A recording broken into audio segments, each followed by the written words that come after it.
students of class 7 chemistry chapter chemicals and chemical reaction will be taught by me today. This is our 8th lecture, and after this lecture I think in the 9th lecture this chapter will be completed.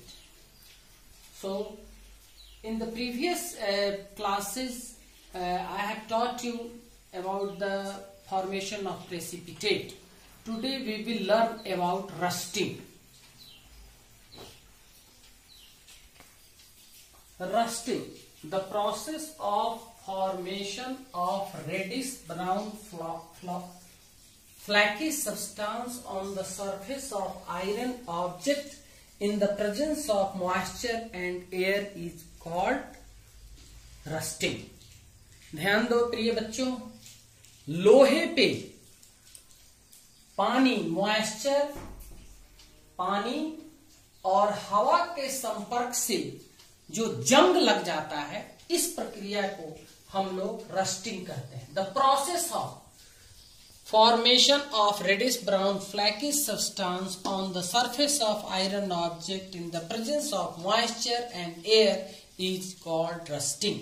इस काम को, इस प्रक्रिया को हम लोग rusting कहते हैं. और लोहे के वस्तु पे जो रेडिश ब्राउन, लाल भूरे रंग का जो उस पर जम जाता है, हवा और पानी के संपर्क में आने से जो केमिकल रिएक्शन से जो नया सब्सटेंस बनता है, उसे हम लोग रस्ट कहते हैं, जंग कहते हैं. आयरन, लोहा जब ऑक्सीजन और पानी से मिलता है तो रस्ट बनाता है. When iron combines with water and oxygen, rust is formed.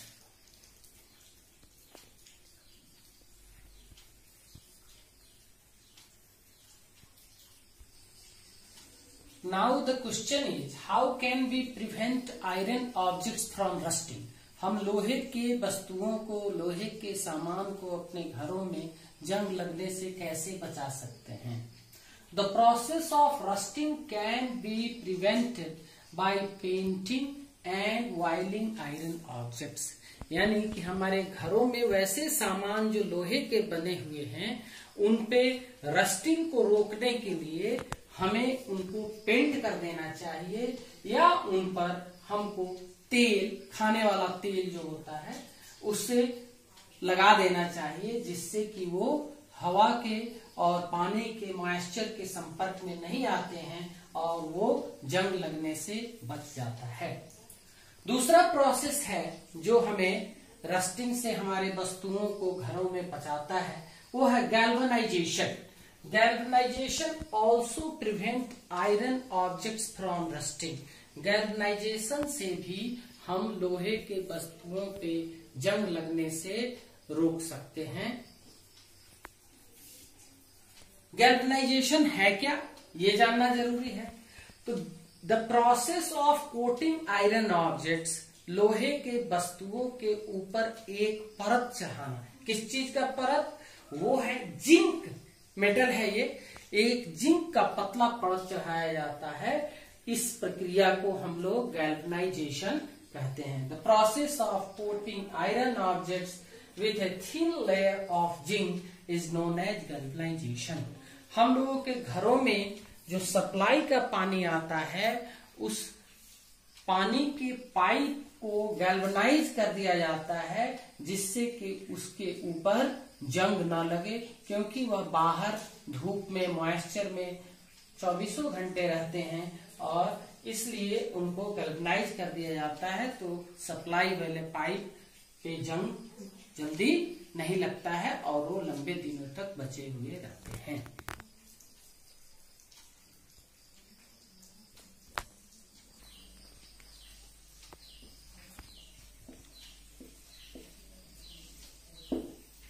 Browning. Browning क्या है प्रिय बच्चों?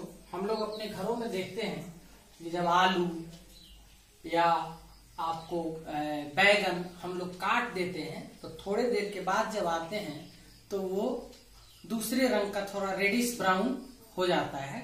उसके होने का कारण क्या है कि उसमें कुछ केमिकल्स होते हैं जो ऑक्सीजन से रिएक्शन करते हैं और वहां केमिकल रिएक्शन होता है, जिससे उनका कलर चेंज हो जाता है। इस काम को ब्राउनिंग कहते हैं। The process of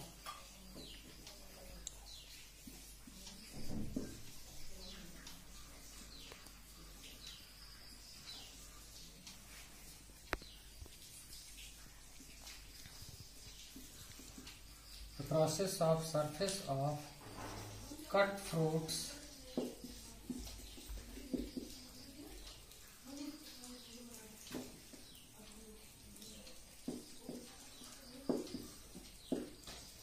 and vegetables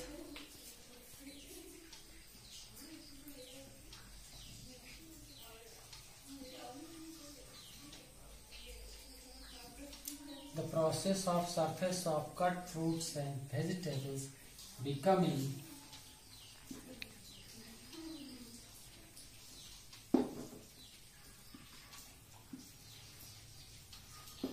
brown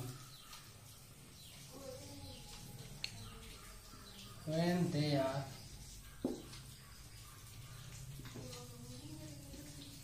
exposed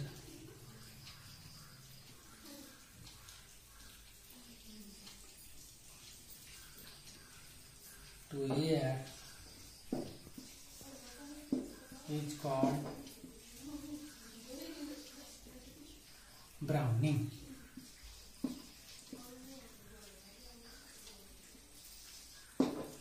वह प्रक्रिया जिसमें कटे हुए फल या सब्जी के ऊपर एक ब्राउन रंग चढ़ जाता है जब वो हवा के संपर्क में आता है, उसको हम ब्राउनिंग कहते हैं। अब प्रश्न उठता है कि ब्राउनिंग से बचाया कैसे जा सकता है। तो ब्राउनिंग से सब्जियों को, फलों को बचाने का तरीका है कि या तो उसको तुरंत बनाने के वक्त ही काटा जाए, या अगर ज्यादा पहले काटा जा रहा है तो उसको काटने के तुरंत बाद पानी में डाल दिया जाता है। पानी में डालने से उस वेजिटेबल का संपर्क हवा से, ऑक्सीजन से नहीं होता है और वो केमिकल रिएक्शन उससे उसके सरफेस पे नहीं हो पाता है जो उसके ब्राउन होने के लिए जिम्मेवार होता है। We can prevent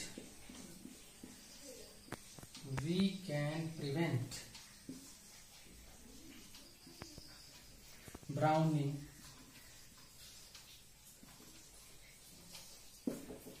by putting cut fruits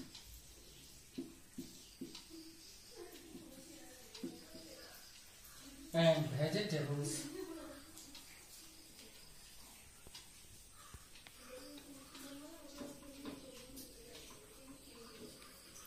we can prevent browning by putting fruits and vegetables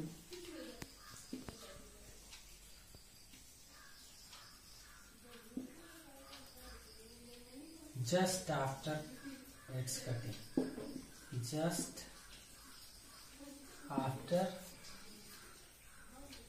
they are cutting.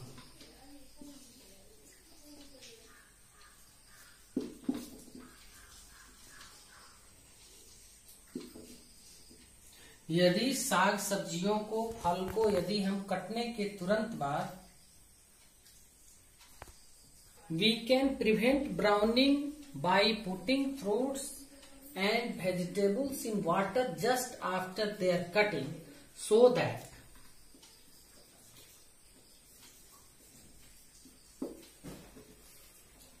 they could not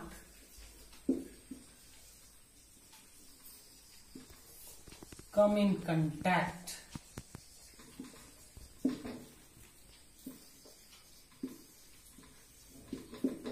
with air.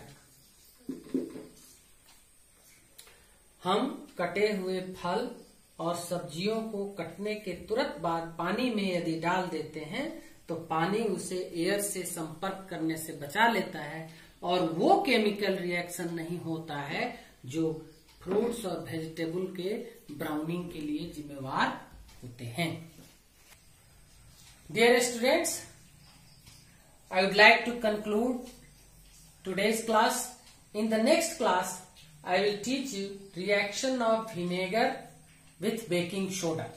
Reaction of vinegar with baking soda will be taught to you by me in the next class. Thank you. Stay safe at home.